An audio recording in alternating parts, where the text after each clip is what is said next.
6 एकरमधील मकाचे उभे पीक जळून खाक, शेतकऱ्यावर आसमानी संकट। महाराष्ट्र लोक न्यूज चॅनलसाठी भोकरदन प्रतिनिधी बाळासाहेब देशमुख। दिनांक 10 गुरुवार रोजी भोकरदन तालुक्यातील पिंपळगाव रेणुका येथील गोपाल भैयासाहेब देशमुख यांच्या 6 एकर उभे मकाला भर दुपारी उन्हाच्या टायमाला अचानक आग लागली असता शेजारी चहूबाजूने असलेले शेतकरी धावून आले, परंतु उन्हाचा टाइम व जोराची हवा वादळ असल्यामुळे मका विझवण्यात तर अपयश आले। पाहता पाहता शेतकऱ्याच्या डोळ्यासमोर मोठ्या कष्टाने कमवलेले पीक उभ्या जळून खाक गेले।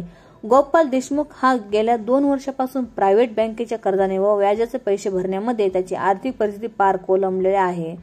सध्या खाजगी बँकेचे 3 लाख रुपये व सोसायटीचे 20,000 रुपये असे गोपाल देशमुख यांच्यावर कर्ज आहे। शेतीला 1 ते 1.5 लाख रुपये खर्च आलेला आहे। आता हे पैसे कुठून फेडावे असे मोठे संकट या शेतकऱ्यासमोर उभे आहे।